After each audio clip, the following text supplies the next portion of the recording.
Hello, beautiful beings. Welcome to Soul Shift Messages. If you found your way here, trust there's something in this message for you. Understand this space is about growth, truth, and transformation. We don't bypass here, we don't sugarcoat, and not every message will feel comfortable, but it will be honest. I speak in flow, and sometimes that includes cussing. It's just part of how the messages come through. Take what resonates, leave what doesn't, and trust your own discernment above all else. Take a deep breath, and let's begin. If you are new here, please know at this time I create weekly content in 3 parts. Part 1 focuses on what needs to be revealed. Part 2 focuses on what needs to be understood. And Part 3 focuses on what needs to be done. What changes do we need to make in order to embody what we happen to be discussing that week? Depending on when you find this video, you will find links to all available content in the description box below. If you don't see it yet, hang in there, it's on its way. So I say all of that to say this is going to be part 3 for this week's topic. And this week's topic is receptivity. I am calling this message Receptivity is practiced through restraint before action. Let's dive right in. One of the biggest misunderstandings about growth is believing that progress always comes from doing more.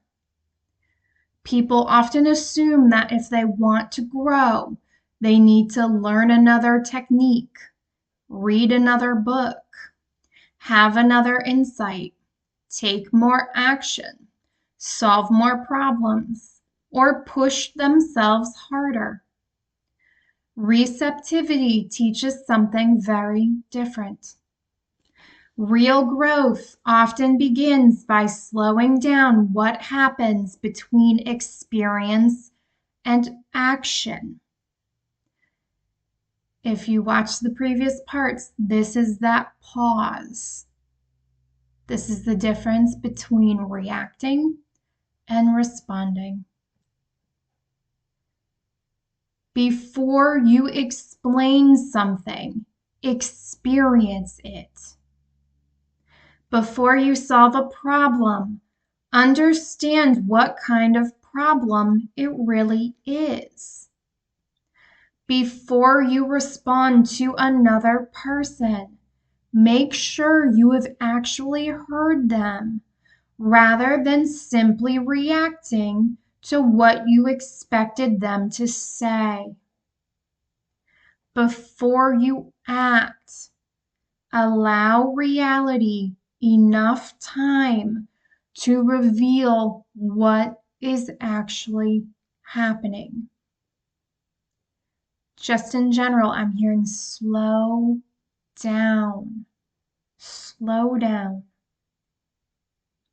This pause is not hesitation, not fear, and not indecision.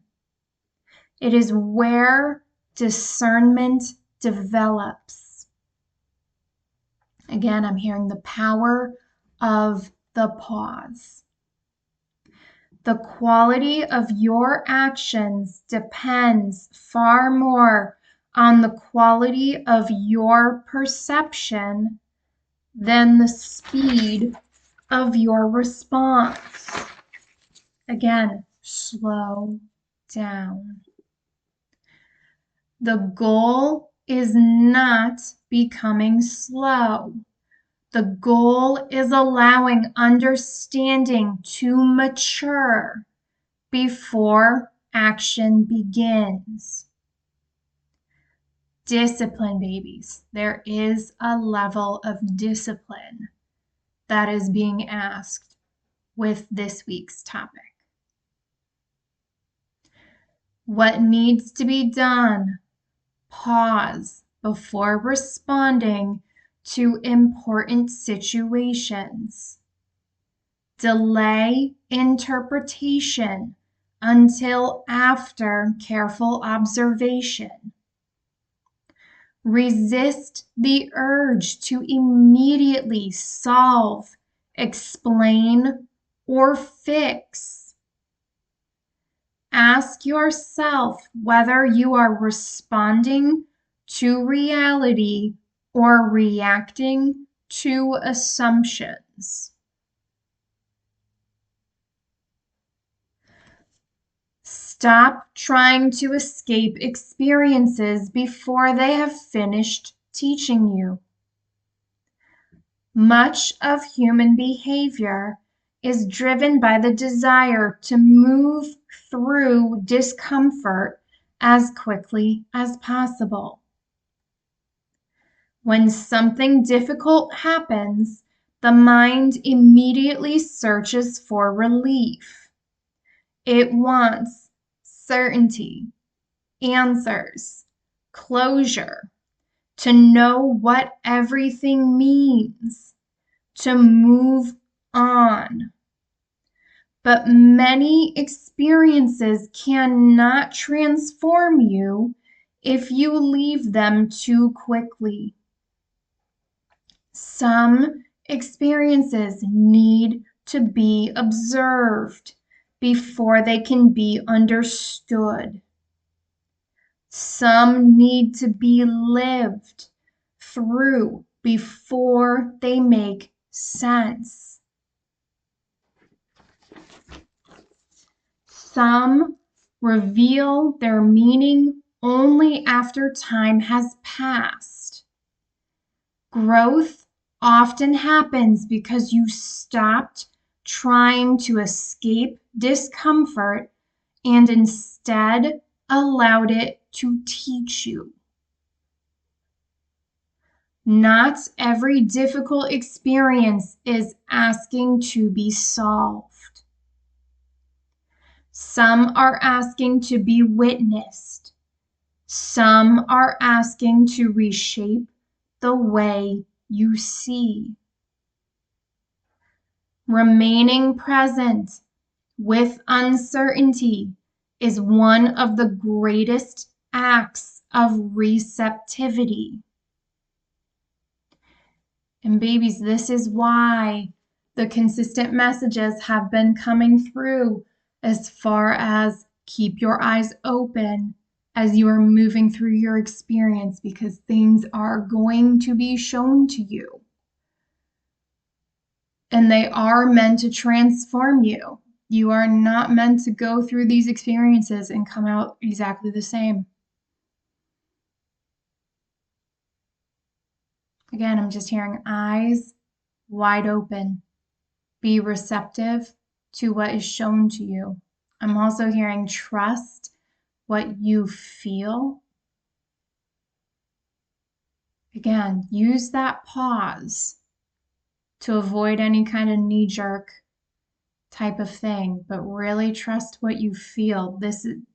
It is discernment building season. I'm not going to lie. Discernment building season. Okay. What needs to be done? Stay present with discomfort instead of immediately escaping it. Resist the need for immediate answers. Allow uncertainty to remain until greater clarity naturally develops. Let difficult experiences teach you before trying to move beyond them. Baby, some of you are trying to move on from things too quickly, and it's not actually giving you the time you need to process them properly and do a full release and integration cycle. And I talked about that a little bit in a previous video. What do I mean by an integration and a release cycle? It means you examine the situation, You integrate the parts of it that are useful, right? These are like the lessons learned. We're really moving from naivety into discernment, right? Because we've had an experience that challenged that naivety.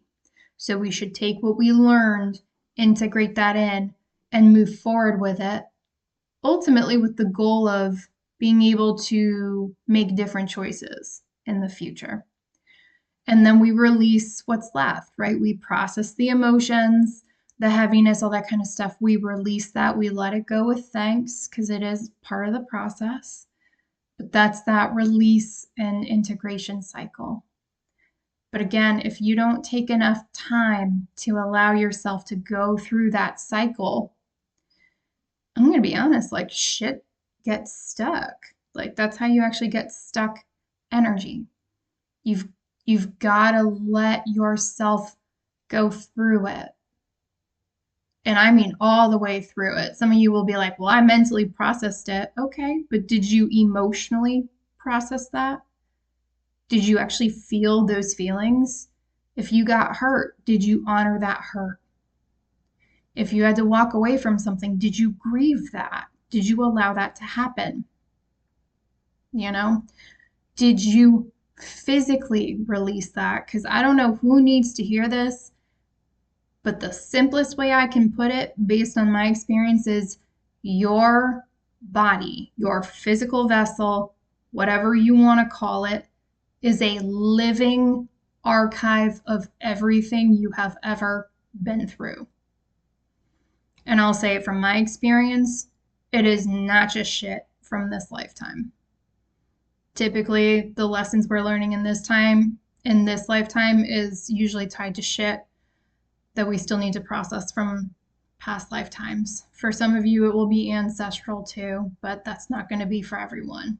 And it's okay if that doesn't resonate, but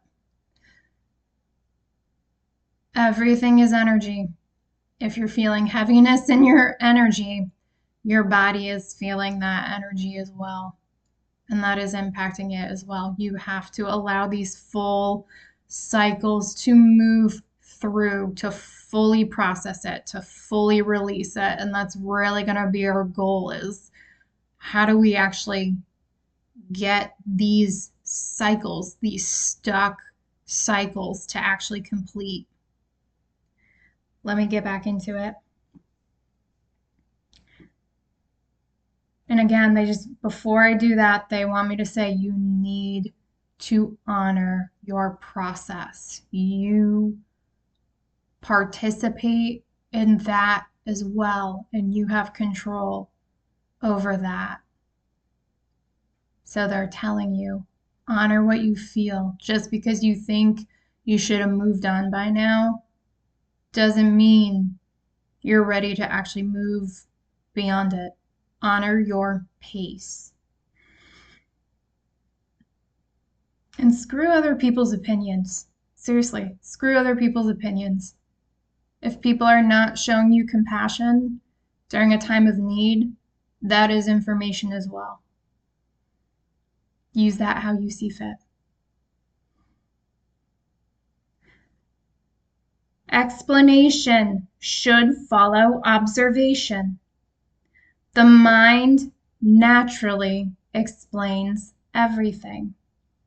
It builds stories, creates labels, finds patterns, develops theories, makes psychological and spiritual interpretations.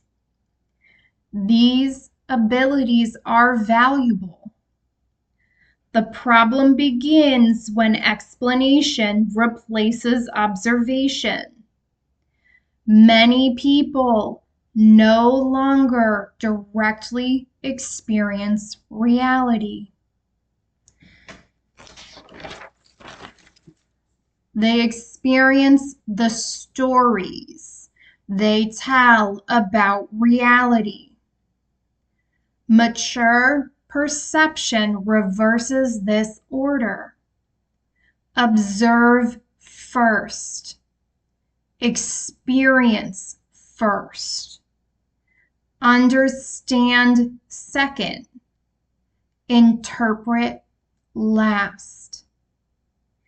Remain teachable as opposed to rigid, right? Flexibility versus rigidity. Stay flexible. Ask yourself, what actually happened? What did I directly observe? What assumptions am I adding? What evidence supports my conclusion? Reality deserves the opportunity to reveal itself before your imagination finishes the story. You need to pause. What needs to be done? Separate direct observation from interpretation. Question your first conclusions. Notice when assumptions are filling gaps in understanding. Practice describing experiences before explaining them. Confidence must remain teachable. The greatest obstacle to learning is often not ignorance. It is certainty. Confidence becomes dangerous when it closes curiosity. The healthiest confidence is secure enough to be corrected. Instead of asking, how do I prove I am right? Begin asking, what might I not be seeing? What assumptions am I protecting? What else could be true? Receptivity does not require abandoning confidence. It requires holding your conclusions lightly enough that reality can still change them. Humility is not thinking less of yourself. It is recognizing that reality is always larger than your current understanding. And babies, if there is anything I have learned on this journey, there is layers. There is layers to this. Anytime I think I've had certain things really worked out here, I get new downloads, I see new layers that get revealed. Again, that's why they just keep saying you need flexibility, because as you keep going and you keep learning, it's gonna be the same thing. They're saying it's like an onion. They're just layers. Layers. What needs to be done? Regularly question your own conclusions. Invite correction without becoming defensive. Stay curious even when you feel confident. Let truth matter more than being right.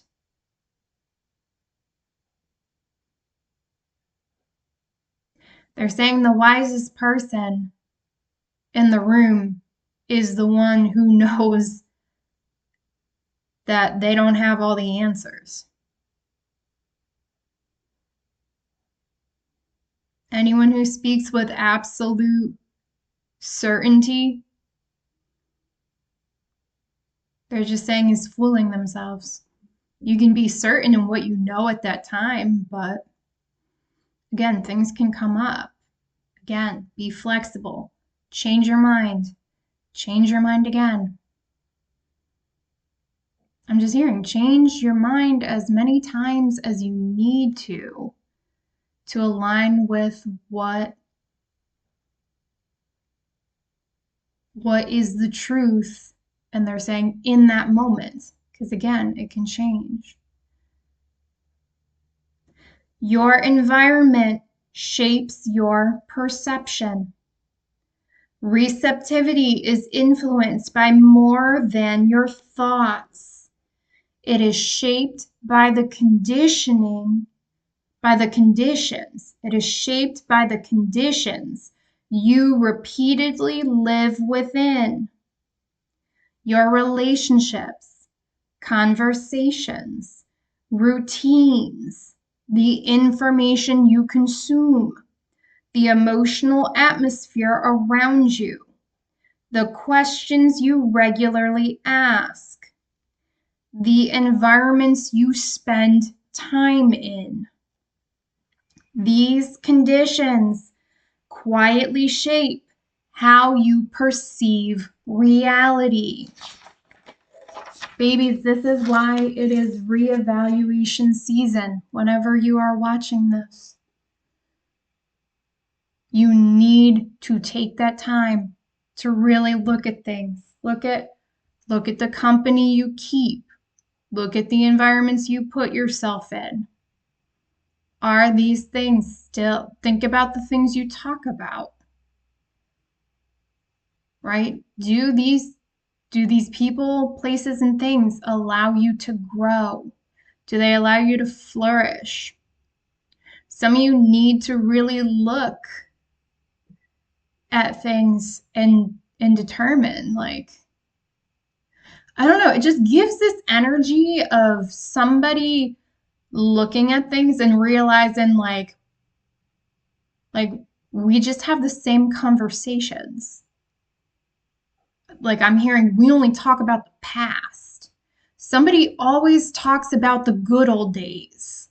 I don't know why that's coming up. I don't even know if they're using that term, but like some of you are just going to notice like some people are just hanging on to the past. I'm hearing glory days.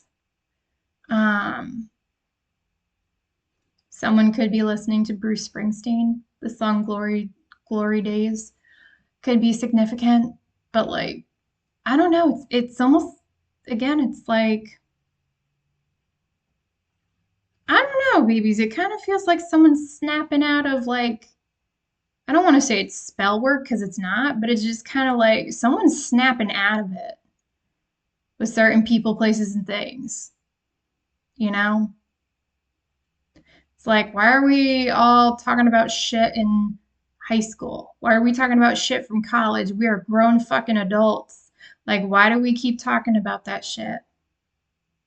I don't know. It just feels like somebody is like at a table with a bunch of people and they're just not talking. They're just not talking. They're just observing, and it's just like, I don't want to be talking about this shit anymore. Like I don't want to talk about any of this. Right? Like, where are we going? What are we doing? How are we getting there? I don't know. There's that kind of vibe. It's reevaluation season. Be mindful and observant and pause. All right? Discipline. All right.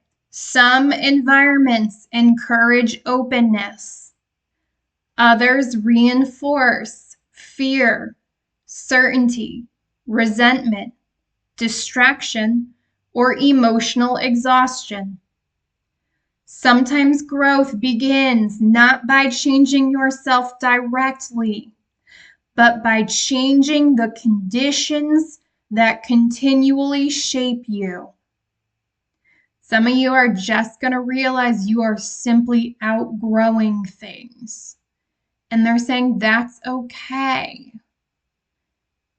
And they're saying just be open-minded to releasing those things because it will make room for people, places, and things that are in alignment with you. But again, you need to make room for those things to come in. You're already crowded. You have to make space. Healthy environments support healthy perception. What needs to be done? Spend time in environments that encourage reflection, and learning. Reduce unnecessary exposure to constant conflict and mental noise. Surround yourself with people who value truth over certainty. Create daily space for quiet observation.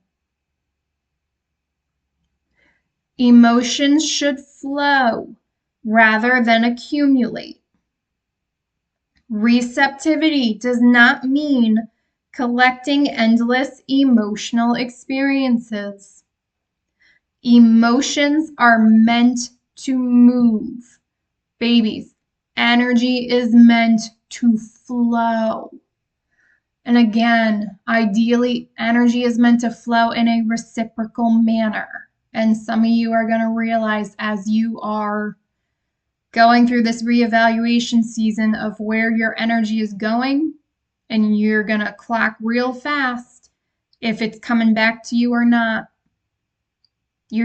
Honestly, discernment is going to increase around who are the takers and who is actually pouring back into you.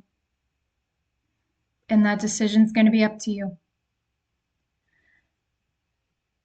So again, emotions are meant to move. Energy is meant to flow sustainably and reciprocally.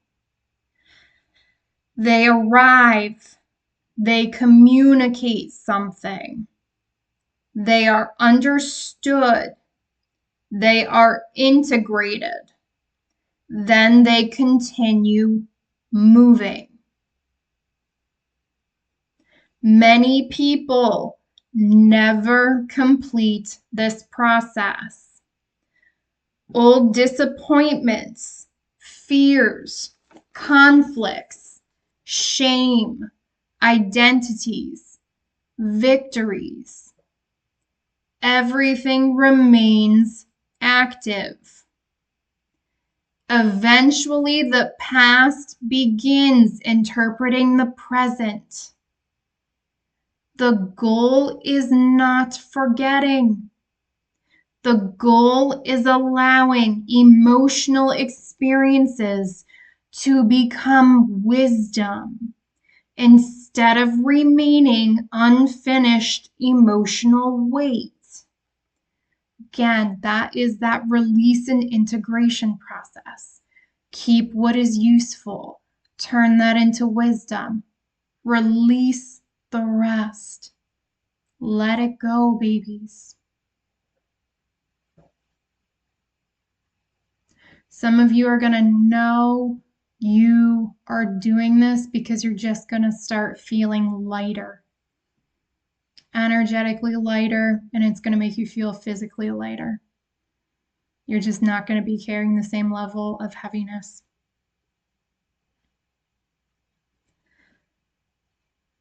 What needs to be done? Notice emotions without clinging to them. Process experiences instead of storing them indefinitely. Some of you can, depending on where you're at in your journey and your comfort level, take this if it resonates. Some of you need to set the intention that some of you need to actually set the intention to give yourself permission to complete processing these emotional experiences. You are co-creator of your experience. You can set that intention. You can help it too along the way, but you can set the intention if you want to. Let completed experiences remain in the past. You can set the intention that what is complete stays complete. Personally, I tombstone shit. Not only is it complete, shit is dead. It does not reopen. At least that layer. All right, because some things do come up in layers. When I'm done with a layer, I complete it, I tombstone it, and we move the fuck on. Why? Because I came here to clear a whole lot of shit. And I do not have time to be looping on shit that I have already covered. Hell no. That is not how I roll in this lifetime. I don't know why, but I just heard I'm Your Huckleberry, so somebody could actually be watching the movie Tombstone. Val Kilmer could be significant. Maybe you're watching Val Kilmer films. So, Kurt Russell. There's actually a lot of great actors in there. Sam Elliott. So, if you haven't watched that movie, consider it. All right. Let completed experiences remain in the past. Allow emotions to inform your perception without becoming your identity. Baby, some of you need to, let me grab some water while I collect this.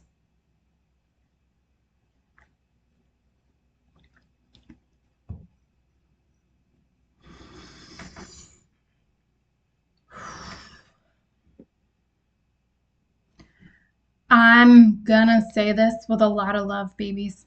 And I'm also gonna say this as someone who overstands and understands this because I have had to do this. Babies, for some of you, your pain, the painful experiences you've been through, has become your identity. Whether you intended for that to happen or not. And you need to put that down. And I'm hearing you really felt that in your heart. I'm not gonna lie, there is a part of me that really wants to cry. And that is not my energy. So if you're having that strong reaction to this, this is absolutely for you. That is your guidance from your guides and your ancestors. And they're saying we're here. And if you set that intention, we will give you that support to move through it. Because that pain is heavy and that identity is old. And they're saying you cannot bring that forward with you if you want to move beyond it.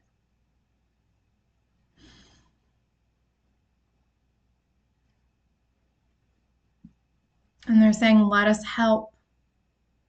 Let us help. But they need you to set the intention, but also work with them as you start undoing that. Because for some of you, it's a process. That's not an overnight thing. And some of you are going to feel emotions that you have really stuffed down for a long time. And it's not always easy and it's not always pretty when that stuff comes back up. And the best way you can help yourself, they're saying, is when it comes back up, to let it flow. And what do I mean by that? If you start crying, just keep crying. Just keep crying. Let it all out. Let it out. Because you know what? If you stuff it back down, it's just going to take more effort for you to bring it back up. So I have a rule, whether I'm in the physical or even if I'm in the astral, if I start crying, I just let it run its course until it's complete. I don't stop. Like, I don't care where I am. I don't care what I'm doing. I'm just going to let it ride, right? Because it's coming up. It wants to come out. And part of how it comes out is it needs to be expressed. Now, you can channel it in a healthy manner, right? If you know you have a lot of stored anger, take a boxing class. Again, you can channel these things into healthier forms. You are an alchemist, right? Like, I know people laughed, but like during the pandemic, there were moms who like met up in a big fucking field and just collectively screamed. And again, like people laughed, but that is a healthy way to alchemize it. Like sometimes you just have to express what you feel. And again, like if you know you've been carrying this pain, they're saying this is your invitation to put the shit down, especially the stuff that is too heavy to keep carrying. You know what that is. Let me get back into it. Growth often happens by removing rather than adding. People naturally believe growth comes through accumulation. More knowledge, more habits, more techniques, more goals, more information. Often the opposite is true. Growth frequently comes through removing what interferes. Old beliefs, outdated identities, unnecessary mental noise, compulsive habits, protective assumptions, emotional clutter, false certainty. As interference decreases, perception naturally becomes clearer. You do not manufacture receptivity. You uncover it by removing what blocks it. Babies, they are screaming at me. The emotional clutter you carry is like public enemy number one. I don't know why they are screaming that through to me. Apparently, someone didn't take those previous downloads seriously enough. Emotional clutter. Let that old shit go.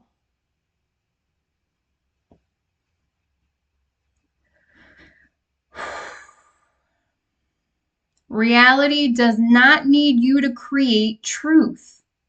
It needs you to stop distorting it. What needs to be done? Regularly ask what you need to release rather than acquire. Some of you need to clean out your environments. What do I mean by that? Some of you got a lot of clutter in your living space. Respectfully, I'm seeing a room where there is just shit everywhere. Babies, if you have chaos in your external environment, I got news for you. You got chaos in your internal environment. Some of you need to realize that your outer environment, even your direct one, like your house, your apartment, whatever you got. I don't know why I just heard RV. Objects hold energy too. If you have shit you haven't touched in years and it doesn't look like you're going to touch it, think about donating it. I'm just saying, because that is another way you create space. Get stagnant energy out. I don't know why, but someone needs to open up the windows and let air circulate. And I don't know why I'm here, and I don't care that it's hot outside. Do it for 5 minutes. Like some of you just look at your environment. I'm going to leave that there. Whew. Let go of identities, beliefs, and habits that no longer serve growth. Simplify your mental and emotional life. Babies, they're saying some of you got a Marie Kondo some shit. I think that's her name, Marie Kondo. Some of you just got to start really looking at your mental and emotional life and the different aspects of it and start asking yourself, does this actually bring me joy? I'm hearing, does this bring me joy, or am I still doing this out of obligation? That's for someone. Remove unnecessary distractions that compete with clear perception. Babies, I'm hearing media in general. This feels like social media. I don't know why, but I'm hearing, do you really need to be on the 24-hour news cycle all the time? Is that actually serving your greatest and highest good? Some of you are also using media to numb out, to distract yourself from the things you actually need to be facing. And your ancestors are saying you can willingly try to dial back on that. They're not giving me details, but they're just saying either you can willingly do that, or they're gonna put their foot in the mix there. And I'm not gonna lie, I don't know what that means, but energetically speaking, I'm not loving it. It's not giving me the warm and fuzzies. So, again, they're saying discipline. Either you can willingly embrace some discipline on your end. I'm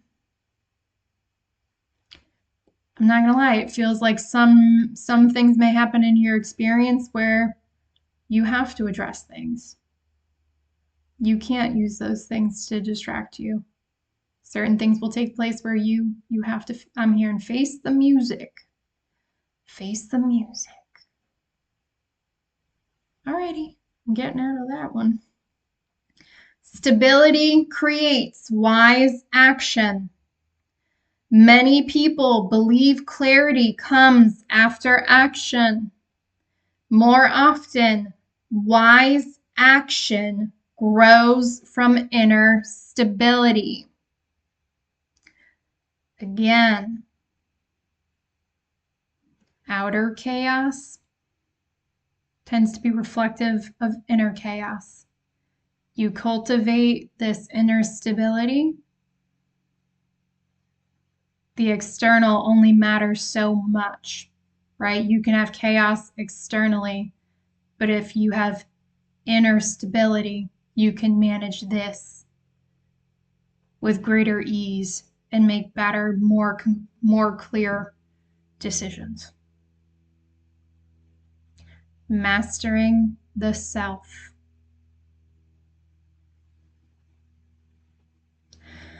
When your attention is organized, your emotions are balanced, your priorities are clear, your values are grounded. I'm hearing and embodied. Your actions require far less force. Urgency often creates unnecessary mistakes. Inner stability produces naturally effective action. The calmer your inner life becomes, the less you need to force outcomes. What needs to be done? Develop steady daily rhythms that create inner stability. Babies, if you are trying to calm your nervous system down, or you know you need to calm your nervous system down, your nervous system and your body likes a certain level of consistency. If you don't have a consistent morning routine, I am hearing start there. Because your morning routine can set the tone for the entire day. If you need to master one thing, let it be that. And they're saying get specific just to start because you need to create a new habit. They're saying try not to remix things too much because, again, unpredictability can throw you back into fight or flight. So, for example, let's say you wake up. First thing you do is go to the bathroom, right? Brush your teeth. Like, do whatever you need to do in there. Then head to the kitchen, If you start your day off with water, pour your glass of water. Like, try to be consistent, right? Try to keep a routine. Even if it's just you wake up and you start in the bathroom, and when you're done in the bathroom, then you move to the kitchen. They're like, that's fine. That's, again, give it some predictability. They're saying as you keep going, you'll figure out what the right flow is, but give yourself some discipline there. I don't know why that's significant, but that's for someone. Avoid making important decisions from emotional overwhelm. Organize your priorities before taking action. Let calmness guide important choices, not from emotions. Calmness. Let calmness guide important choices. Understanding should change who you become. Real understanding always transforms the person who understands. If your relationships remain unchanged, your priorities remain unchanged. Your attention remains unchanged. Your speech remains unchanged. Your actions remain unchanged. Then understanding has not become wisdom. Knowledge becomes wisdom when it changes character. Character becomes visible through behavior.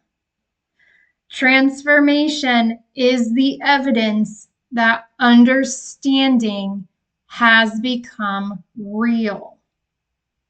Identity naturally evolves as perception deepens. And I'm going to be honest, from my experience, I have actually found this is really the only way it really works. And it doesn't happen in a big bang. You just kind of wake up one day and you just start moving and shaking differently. A lot of this work happens underneath the surface. And some of you need to just learn to be patient with it. It will take time, but you will have a day where you look back and you recognize you didn't have the same reaction, that you're not looking at something the same way you did before. That's your indicator. It's quiet, it's subtle, but some of you are going to have those moments coming up. Why? To show you your growth. You do not need to force reinvention. You simply allow reality to reshape you over time. What needs to be done? Measure learning by how it changes your life. Notice whether new understanding changes your relationships and decisions. Allow your identity to evolve instead of protecting old versions of yourself. Let growth become visible through consistent behavior. I don't know who needs to hear it, but you are actually trying to create new habits, new mindsets, new habits, new behaviors, new identity. Babies, everything is energy. You change one thing, and it ripples. That's why you don't need to tackle everything at once. Small, consistent changes can have larger impacts than you recognize in the moment. I don't know why. Maybe someone's trying to stop smoking. I'm just hearing stop smoking. Maybe someone needs to stop smoking. I'm hearing commit. Commit. Maybe some of you have tried to stop smoking and it hasn't been successful in the past. That's from someone's ancestors. I'm not going to lie. I'm hearing commit. Oh, shit. This doesn't feel like it's going to be chronic, but if you're trying to stop smoking and you haven't been successful in the past and you pick that shit back up again, I'm not wishing this on anyone, but shit, they're saying you're going to feel this in your lungs if it's for you. If going back to that, if you're not going to address it, your ancestors are going to intervene. You might have a health scare. Again, this doesn't feel chronic, but you might have a health scare. Something with your lungs, and that is your ancestors. I love the ancestors. Sometimes they just have no shits to give. That is, if that happens to you, that is your ancestors' way of saying, knock that shit off. And this feels like someone who, maybe some of you may have smoking as like a generational curse, and you are meant to break that. Like, this feels like lung issues run in the family due to smoking, and you are actually supposed to be the one who breaks it, and your ancestors are willing to put their feet on your chest to make sure you break this shit. Again, if you felt that in your lungs, I don't know what that means. That's for you. Alrighty. Lead yourself instead of controlling yourself. Many people think maturity means controlling every part of themselves. Babes, good luck with that shit. Seriously. And I mean that with love, but good luck. That's exhausting. Real maturity looks different. It is not harsh self-control. It is wise self-leadership. Your emotions, instincts, thoughts, imagination, desires, reason, all have value. None should dominate. None should be ignored. We're not dominating. We're not suppressing. Those are opposites. Those are extremes of the same system. Neither extreme serves. Each has an appropriate role. Instead of forcing parts of yourself into silence, that is suppression, learn how they can work together. Balance them out. Consider the balance, the pause between the extremes, the power of the pause. Inner conflict gradually becomes inner cooperation. Leadership replaces suppression. Again, this is that shadow work. You have to incorporate both extremes, light and dark, masculine and feminine. All of those things. Bring them into balance, because that is the formula to embodying wholeness. And that is how you get to the true and authentic version of you. There is no other way. There is no other way. What needs to be done? Listen to every part of yourself without letting any one part take control. Respond to emotions with understanding rather than suppression.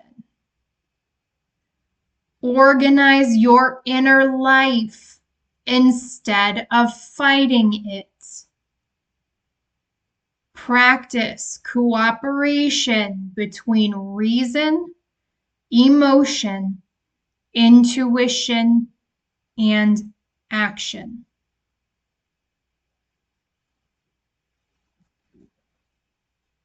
Again, there is a level of discipline and commitment this requires. How far you want to take it is up to you.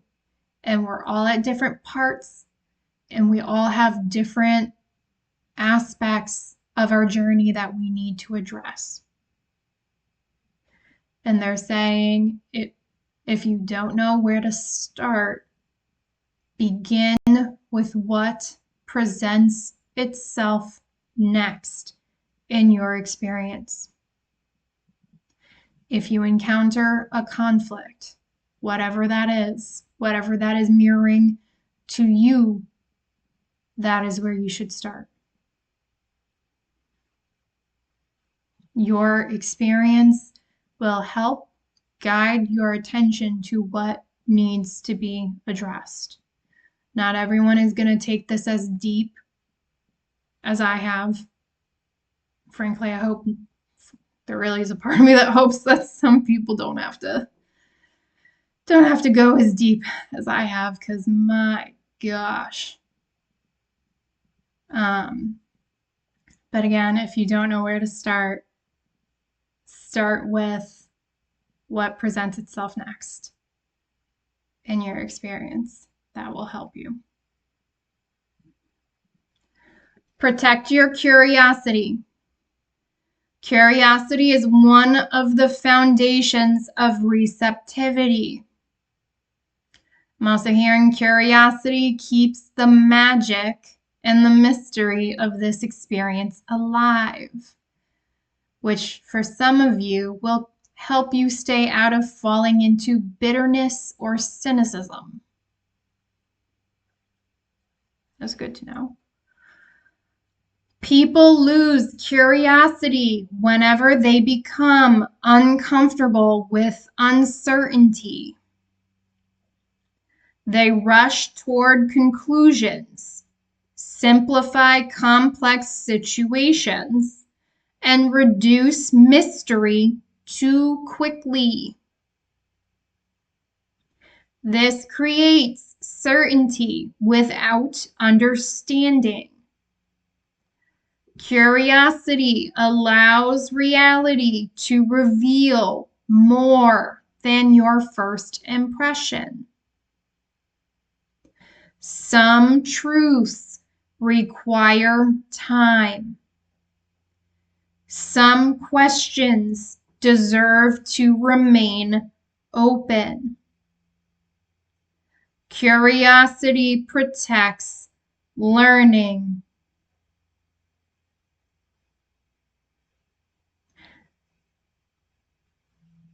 Babies, with some questions deserve to remain open. Some of you keep reflecting on past decisions. Did you make the right decisions? What if you had done this? What if you've done that? And your guidance is to let that go. We cannot change things we did in the past. And they're saying some of you really need to Give yourself permission to accept the fact that you did the best you could with what you had in that moment. And again, to let it go.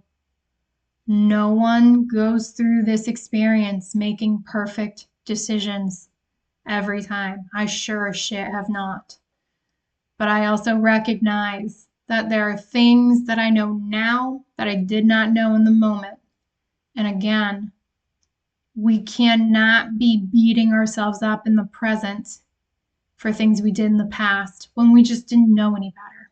This is really about learning, growing, maturing, and making better decisions. And sometimes it means we have to own things we're not proud of, that we wish we had done differently. But they're saying leave the past in the past.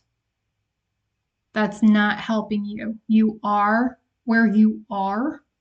Move from where you are.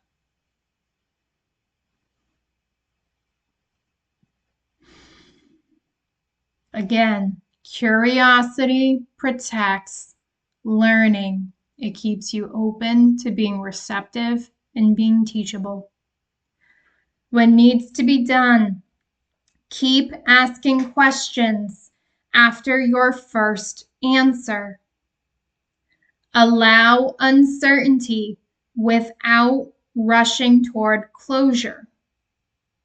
Resist reducing complex situations into simple explanations. Let learning remain an ongoing process.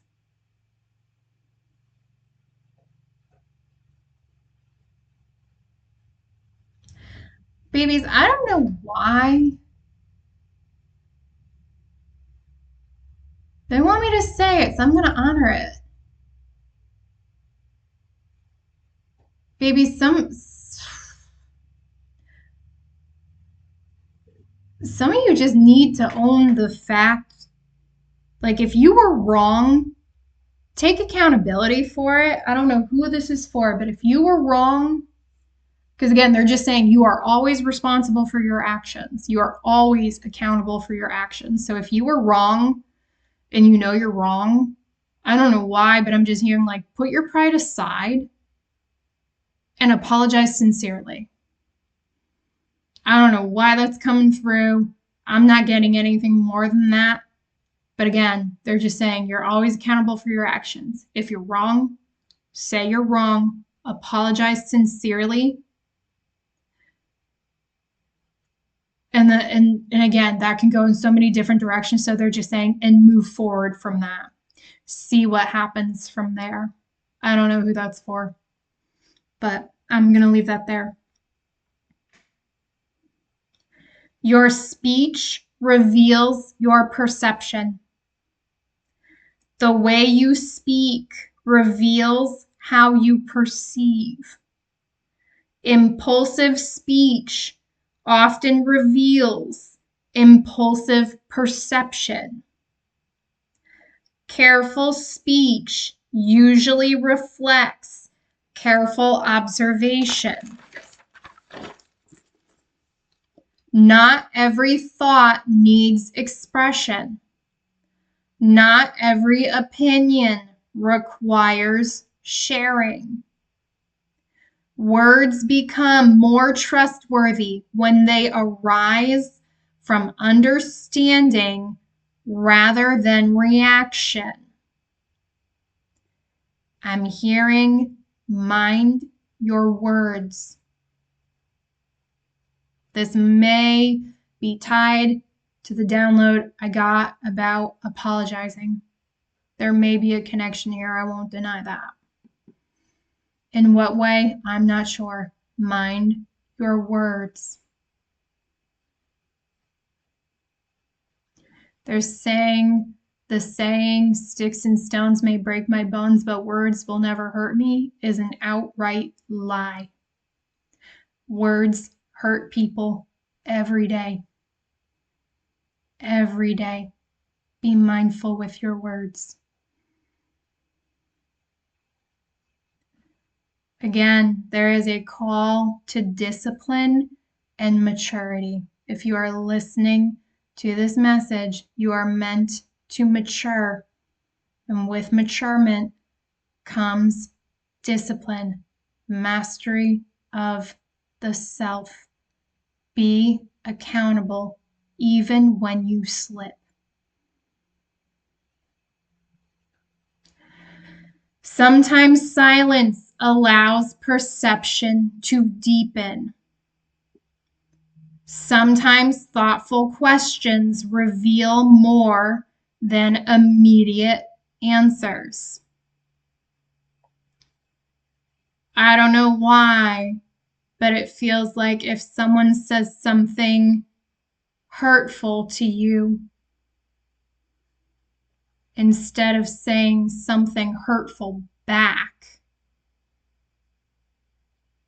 they want you to ask questions. Did you really mean that? Where is that coming from? I'm even hearing, why would you say that to me? For some of you, that's going to be the mark of maturity that you're going to notice. Maybe your knee-jerk reaction would have been to just shoot something hurtful back, and you're not going to do that. It's almost like someone's going to try to bait you, for lack of a better way for me to put it, but like someone's going to try to bait you, and you're just not going to take it. For some of you, that silence and not reacting and choosing not to engage in things is actually going to be what allows perception to deepen, not just for you, but to also show the other people, maybe the other person, that you're just not going to entertain that anymore. Like, no, you're not dealing with the same version of me. You're not dealing with the person who is going to give you that reaction. I'm going to pay you dust with interest. Go feed off of someone else.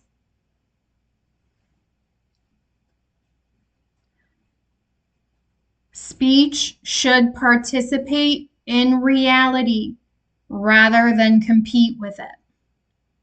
What needs to be done? Listen more than you speak. 2 ears, 1 mouth. Ask questions before making conclusions. Pause before expressing strong opinions. Let understanding mature before putting it into words.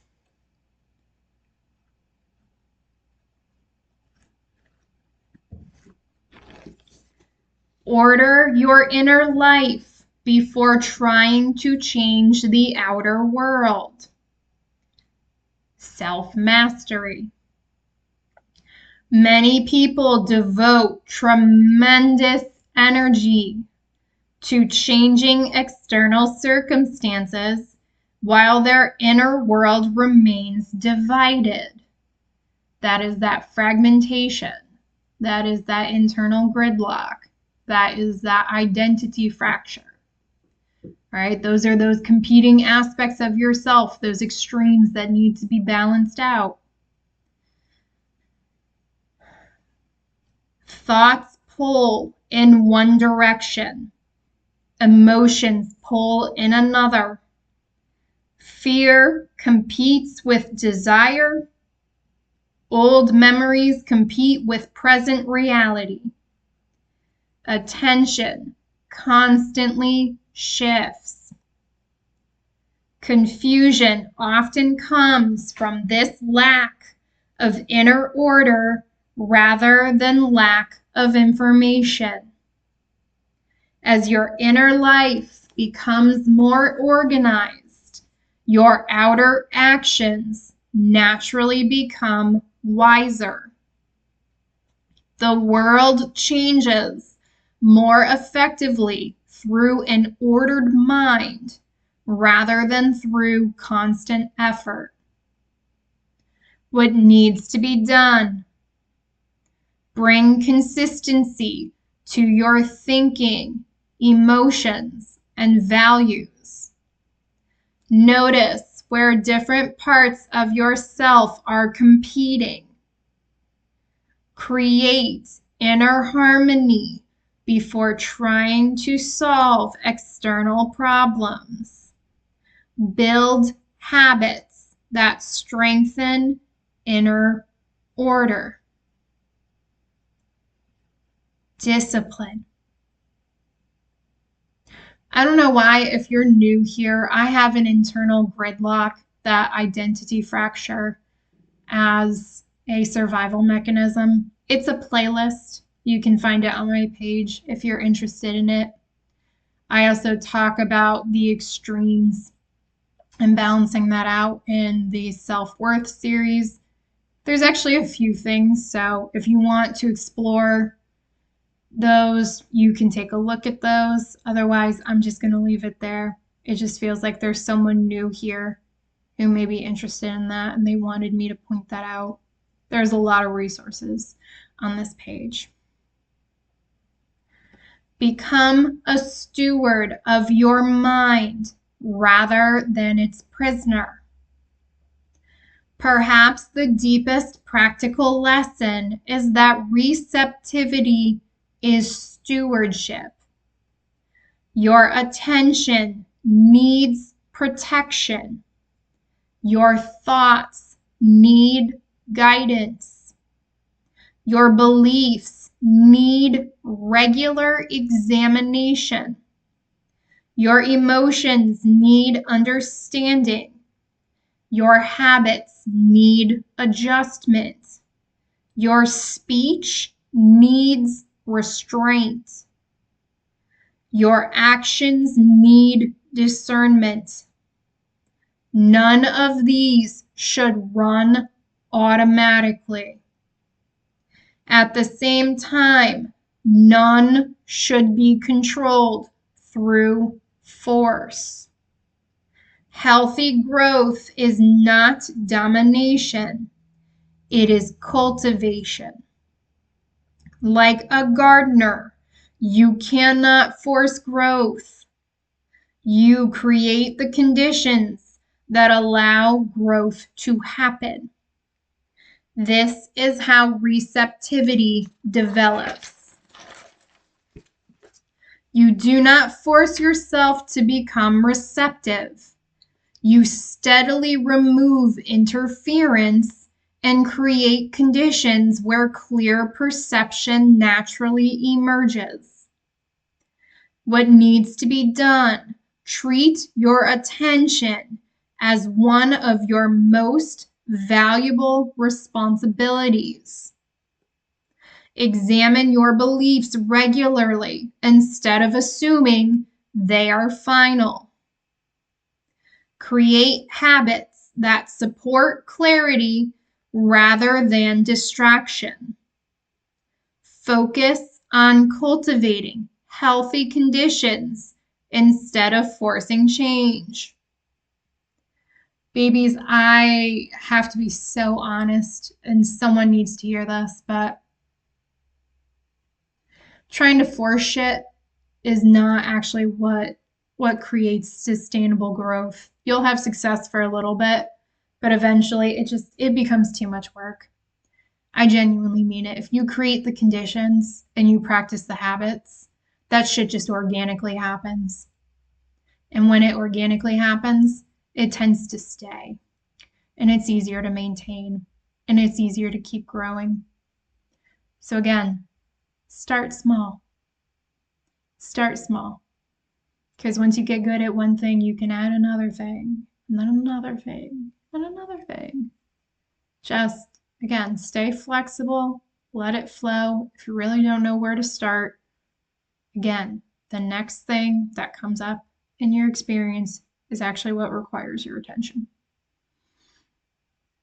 Every distortion is trying to protect you. Many of the habits that prevent receptivity are not random. They are attempts to protect you.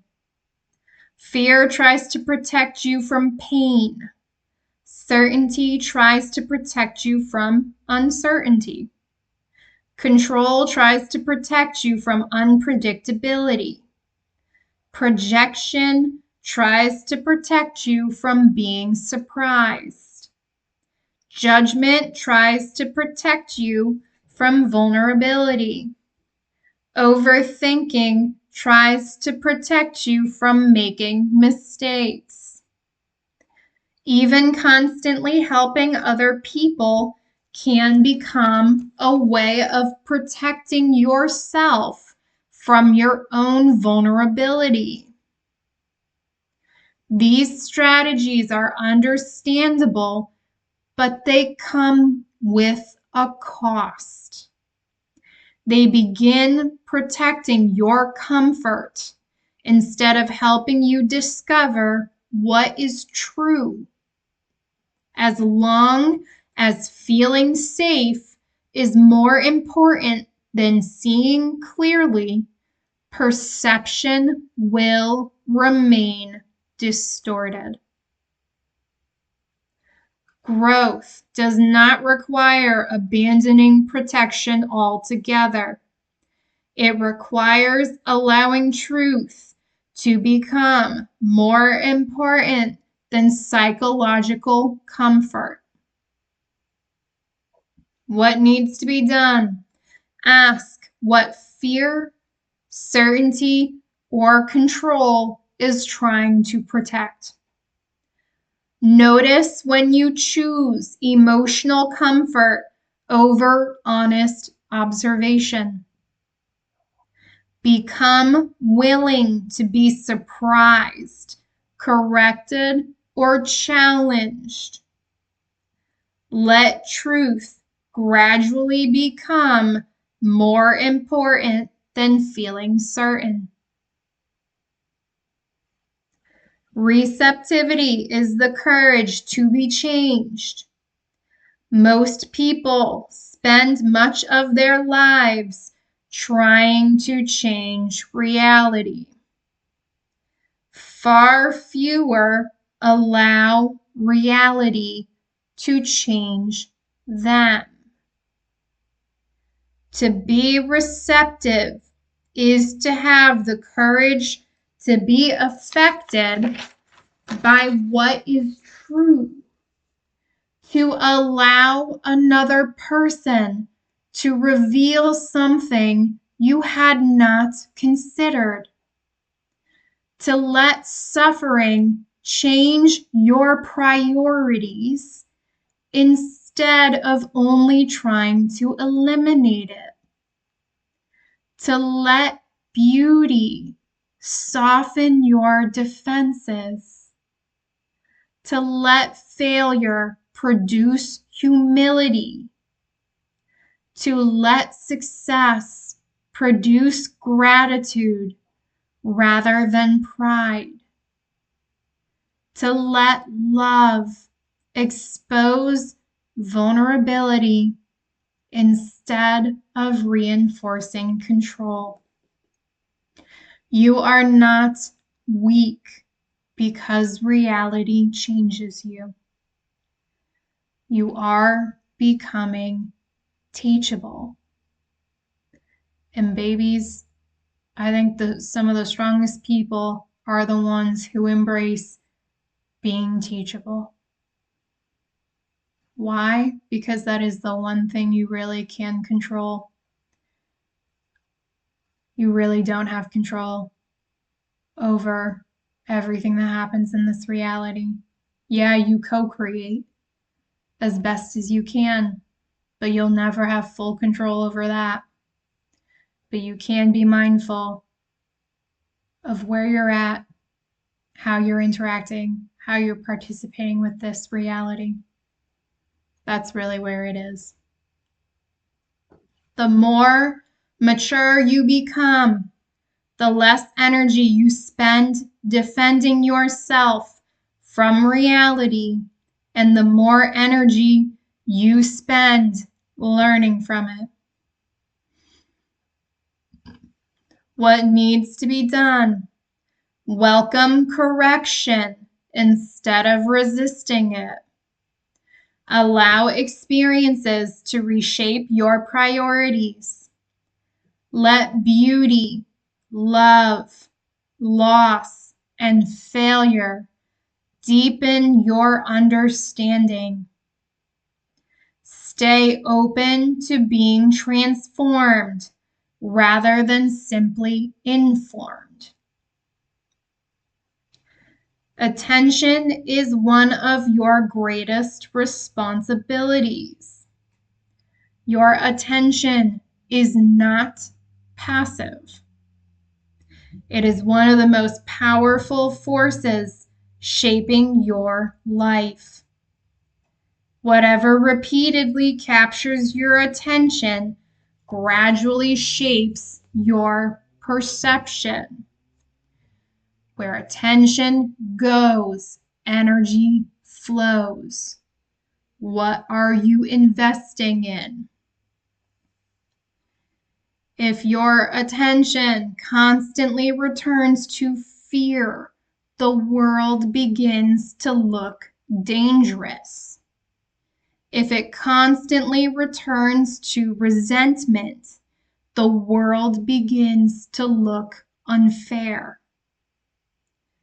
If it constantly returns to comparison, life begins to feel inadequate. If it returns to gratitude, curiosity, and reality itself, different possibilities become visible. Attention is participation. What you repeatedly notice becomes the world you live in. That is where that co-creatorship comes in. If you really don't know where to start, what kind of world do you want to live in? Focus your attention on that. Protecting your attention is therefore an ethical and spiritual one, not simply a mental one. What needs to be done? Notice where your attention repeatedly goes throughout the day.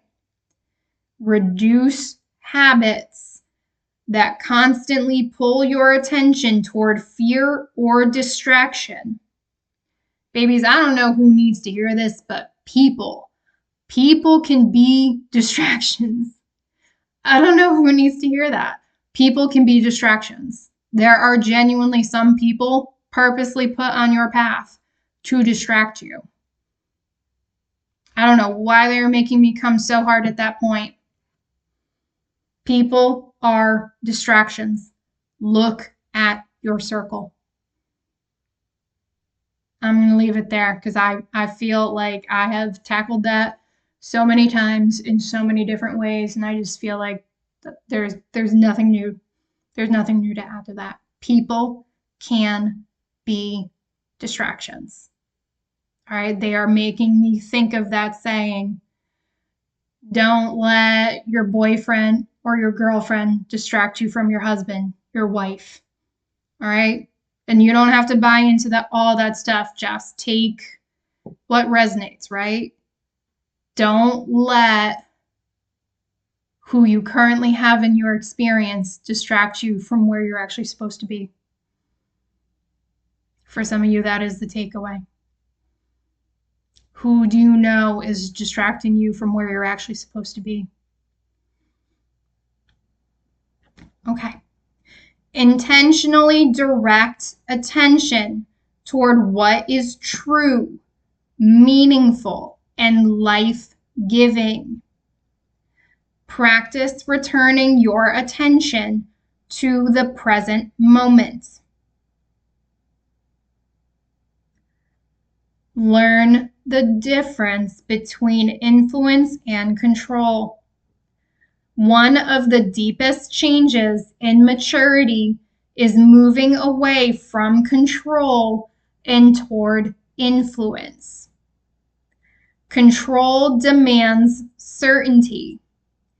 Influence works with uncertainty. Control forces. Influence invites. Control dominates. Influence cooperates. This applies to how you relate to yourself as well. You cannot force yourself into wisdom. You cannot command yourself into peace. You cannot bully yourself into maturity. You influence your own growth by creating healthy conditions and then allowing transformation to unfold naturally.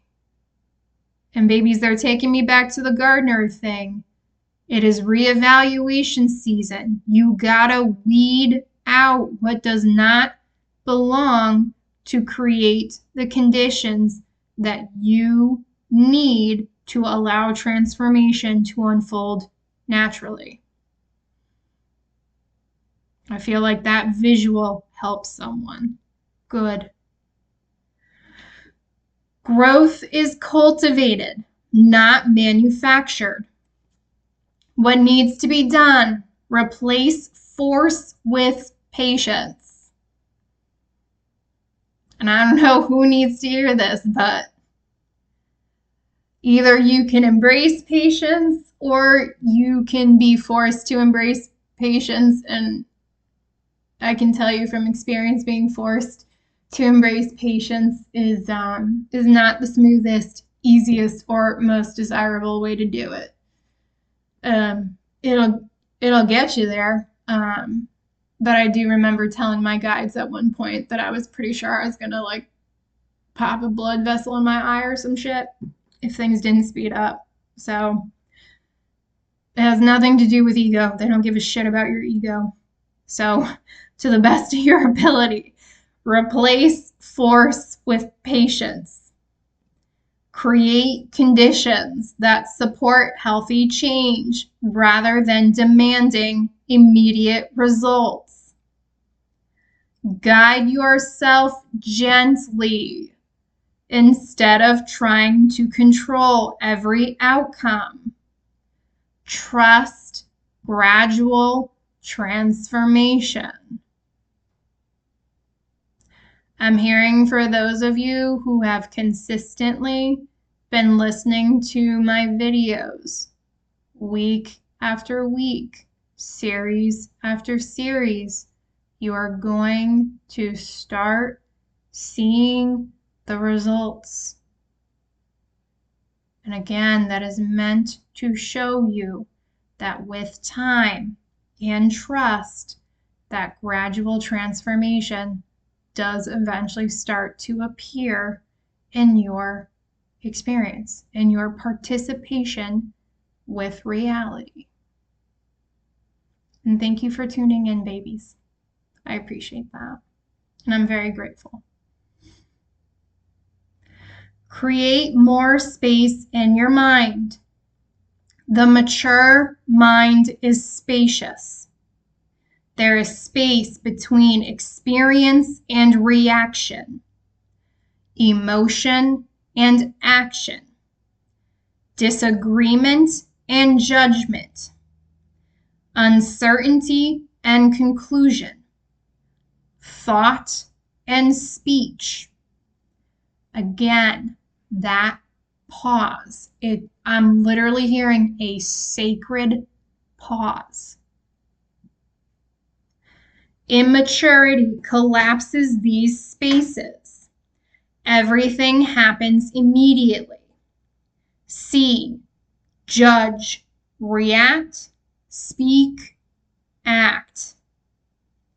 Maturity stretches these moments just enough for discernment to emerge. That space is where wisdom lives. What needs to be done? Slow down your reactions. Build moments of reflection into everyday life. Resist immediate judgments. Allow time for understanding before responding. Honor the sacred pause. Bring every part of yourself into right relationship. Growth does not require eliminating any healthy capacity. Thinking, emotion, instinct, reason, imagination, intuition, action, and rest all belong. Problems begin when one part tries to replace all the others. Reason without compassion becomes cold. Emotion without discernment becomes unstable. Instinct without wisdom becomes impulsive. Intuition without observation becomes fantasy. Action without understanding becomes force. Maturity is not removing these capacities, but bringing them into cooperation, balancing them out. What needs to be done? Value every part of yourself without allowing any one part to dominate. Balance thinking with feeling, intuition with observation, and action with reflection. Regularly ask which part of yourself is currently leading and whether it is appropriate. Cultivate inner cooperation rather than inner conflict. Some of you feel like you are at war with yourself, and they're saying you're not entirely wrong, but they're saying you can end that internal civil war. I don't know who needs to hear that. I feel like someone just needs to hear that they actually can end that. It will require your participation, but you are capable. I'm hearing you have always been capable. You will always be capable. It's just a matter of whether you want to do it or not, and to what extent. Receptivity is a relationship with reality. Reality is not simply something you observe from a distance. You are already participating in it. Every experience changes you. Every decision influences future perception. Every relationship shapes your understanding. Reality reveals itself according to the quality of attention you bring to it. If you approach life defensively, you will mainly notice threats. If you approach it with arrogance, learning becomes limited. If you approach it with curiosity, humility, and careful attention, reality gradually reveals more than it could before. Why? Because you are seeing clearly. Your perception is clearer. It opens you up naturally to receptivity. Receptivity is not collecting facts about life. It is learning how to relate to life in a way that allows truth to keep unfolding. What needs to be done? Approach each experience as an opportunity to learn, meet people and situations with curiosity instead of fixed expectations.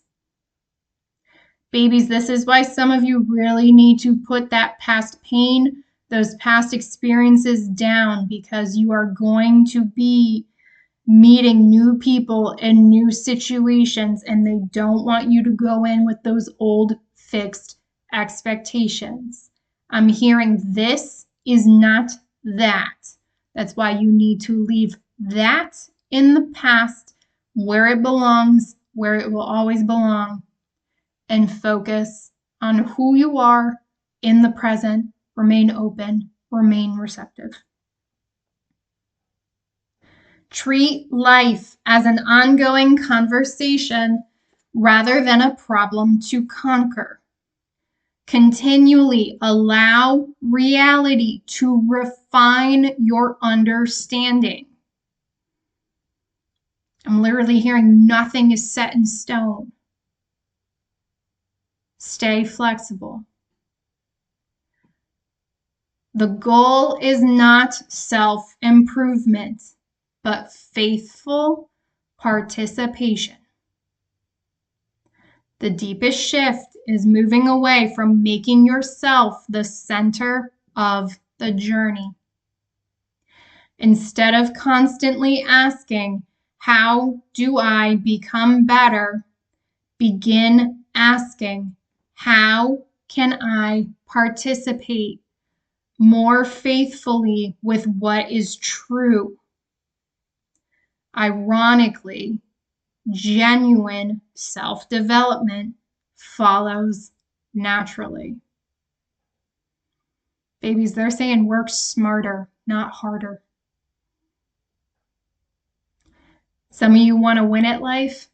Work smarter, not harder. Align and watch the universe meet you. That's interesting, but I'm going to leave that there.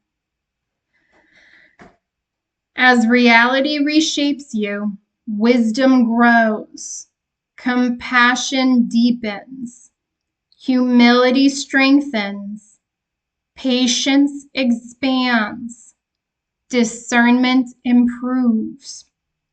These qualities become the result of participating honestly with reality rather than achievements you force. Or that you force achievements you force yourself to acquire. I buggled that up badly. Let's do it again. These qualities become the result of participating honestly with reality rather than achievements you force yourself to acquire. The mature life is not centered on perfecting yourself. It is centered on remaining teachable. What needs to be done? Shift your focus from self-improvement to truthful participation. Measure growth by your increasing ability to perceive and respond wisely. Let transformation become a byproduct of remaining teachable.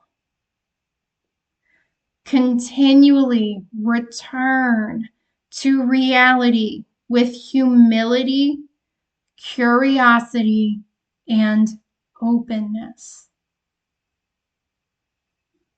That's all I have, and they said to end it there, so I'm going to do that.